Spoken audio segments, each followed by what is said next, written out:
Welcome back to my channel. I'm Praveena. Work from ஹோமில் crowd டெஸ்டிங்கில் test over மேஜராக பார்த்துட்ருக்கோம். இதுக்கு முன்னாடி பார்க்காதவங்க என் ப்ரீவியஸ் வீடியோ பாருங்கள், அப்போ தான் நான் என்ன பேசுகிறேன்னு புரியும். எப்படி ஒர்க் பண்ணுறது அப்படிங்கிறத பார்த்துடலாம். ஒன்ஸ் நீங்கள் இன்விடேஷனை அக்செப்ட் பண்ணிட்டீங்க அப்படின்னா டெஸ்ட்டு ஸ்டார்ட் ஆகிடுச்சுன்னா இப்படி தான் இருக்கும் லுக் லைக். நீங்கள் அக்செப்ட் பண்ணிக்கணும். அதில் முதல்ல அக்செப்ட் பண்ணதுக்கப்புறம் இதில் போட்டிருக்க விஷயத்தில் நல்லா கவனிச்சுக்கோங்க. டேர்ம் ஆஃப் திஸ் டெஸ்ட் அப்படிங்கிறதுல no orders, no bookings, no do not contact the customer support அப்படின்லாம் மென்ஷன் பண்ணியிருக்கிறத கண்டிப்பாக நீங்கள் அவங்க கொடுத்துருக்க வெப்சைட்லேயோ ஆப்லேயோ போயிட்டு பண்ணக்கூடாதுன்னு அர்த்தம். பண்ணிட்டீங்கன்னா பர்மனெண்ட்டாக அவங்கள வந்துட்டு பேன் பண்ணிடுவாங்க வெப்சைட்லேருந்து. ரிப்போர்ட் நீங்கள் வந்துட்டு இங்கிலீஷில் தான் சப்மிட் பண்ணோம் அப்படிங்கிறத மென்ஷன் பண்ணியிருக்காங்க. அதுக்கப்புறம் இந்த யூஆர்எல்ங்கிற இடத்துல நீங்கள் வந்துட்டு இப்போ ஆப்பாக இருந்துச்சுன்னா ஆப்போட லிங்க் கொடுத்துருப்பாங்க, வெப்சைட்டாக இருந்தால் வெப்சைட்டோட லிங்க் கொடுத்துருப்பாங்க. அதை ஓப்பன் பண்ணி நீங்கள் டெஸ்ட் பண்ண ஆரம்பிச்சிக்கலாம். ஓவர் வியூவை நீங்கள் நல்லா படிக்கணும். இது கீழே வந்துட்டு ஓவர் வியூஸ் இருக்கும்.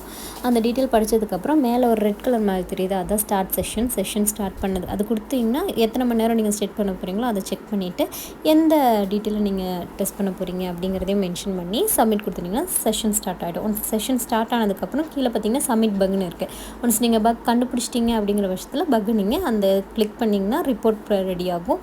ரிப்போர்ட் ஃபார்ம் ஓப்பன் ஆகும். அதில் போய்ட்டு ஸ்டெப்ஸ் கொடுத்து நீங்கள் சப்மிட் பண்ணிக்கலாம். இதில் மேலே 3-4 டைட்டில் இருக்குது பார்த்தீங்களா, பக்கு, மை ரீப்ரொடக்ஷன், சேட்டு, டீமு அப்படின்னா பக்கில் வந்துட்டு இது வரைக்கும் 33 பக்ஸ் ஆல்ரெடி வேறு ஒருத்தவங்க அப்டேட் பண்ணிட்டாங்க. இப்போ நீங்கள் அப்டேட் பண்ணியிருந்தீங்க அப்படின்னா மை பக் அப்படின்னு சொல்லிட்டு தனியாக ஒரு டேப் ஓப்பன் ஆகும். இதில் மை ரீப்ரொடக்ஷன் வந்துருக்கிறதுல நான் ஒரு ரீப்ரொடக்ஷன் ஆல்ரெடி சப்மிட் பண்ணிட்டேன். அதனால் அதில் வந்துட்டு மை ரீப்ரொடக்ஷன் 1ன்னு காட்டுது. சேட்டில் இந்த டீம் லீடரோட நீங்கள் பேசுகிற சேட் ஹிஸ்ட்ரிஸ் எல்லாம் அந்த சேட் டேப் கீழே வரும். டீம் மெம்பர்ஸை நீங்கள் பார்க்கலாம். இது வந்துட்டு நான் ஃபைனலாக கம்ப்ளீட் பண்ணும்போது எடுத்த ஸ்க்ரீன்ஷாட்டு. இதில் பார்த்தீங்கன்னா நான் 2 பக் சப்மிட் பண்ணியிருந்தேன், 3 ரீப்ரொடக்ஷன் சப்மிட் பண்ணியிருந்தேன். அதுதான் மை பக்கு, மை ரீப்ரொடக்ஷன் அப்படின்னு சொல்லி வந்திருக்கு. இந்த பக் 31 பக்ஸ் இருக்கு இல்லையா, அதில் வந்துட்டு நீங்கள் ஓப்பன் பண்ணிங்கன்னா எந்த பக் அதில் நான் லைனாக கொடுத்துருப்பாங்க, அதை ஓப்பன் பண்ணிங்கன்னா அது கீழே ரீப்ரொடக்ஷன் அப்படின்னு ஒரு ஆப்ஷன் இருக்கும். அது கிளிக் பண்ணிங்கன்னா ரீப்ரொடக்ஷன் இந்த டேப்லேயே நோன் பக்னு இன்னொரு டேப் வரும். பழைய டெஸ்ட்டாக இருந்துச்சுன்னா நோன் பக்கில் வர லிஸ்ட் இருக்கும். நீங்கள் ஒரு பக் கண்டுபிடிக்கிறீங்க பட்சத்தில் இந்த பக்லேயும் நோன் பக்லேயும் இருக்கிற லிஸ்ட்டோட நீங்கள் கண்டுபிடிச்ச பக்கு வந்துட்டு எக்ஸிஸ்டாக இருக்குது அப்படின்னு பார்க்கணும். இருந்துச்சுன்னா அது டியூப்ளிகேட்டில் ரிஜெக்ட் ஆகிடும். அதனால் வந்துட்டு நீங்கள் எப்போவுமே அதை செக் பண்ணிவிட்டு தான் உங்களோட பக்கை கொடுத்துருங்க. வேறு யாராவது கொடுத்துருந்தாங்கன்னா ரீப்ரொடக்ஷன் ஆப்ஷன் இருந்துச்சுன்னா ரீப்ரொடக்ஷன் பண்ணுங்கள், இல்லாட்டினா பக்கை கொடுக்காதீங்க, வேறு பக்கை தேடி போய்க்கிங்க.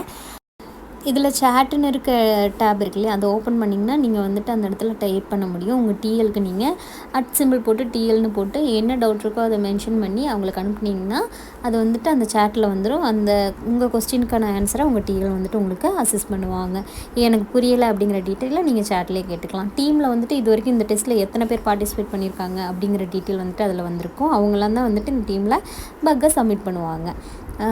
டெஸ்ட் செஷனில் இப்போ வந்துட்டு நான் இது கம்ப்ளீட் பண்ணும்போது 5 செஷன்ஸ் கம்ப்ளீட் பண்ணியிருந்தேன். அதாவது உங்களுக்கு 24 ஹவர்ஸுக்குள்ளே உங்களுக்கு கொடுத்துருக்காங்க அப்படின்னா நீங்கள் எப்போல்லாம் வந்துட்டு டைம் கொடுத்து பண்ணுறீங்களோ அதெல்லாம் செஷனில் வரும். வேறு ஏதாவது டவுட் இருந்துச்சுன்னா கமெண்ட்டில் கேளுங்க. தேங்க்யூ ஃபார் வாட்சிங்.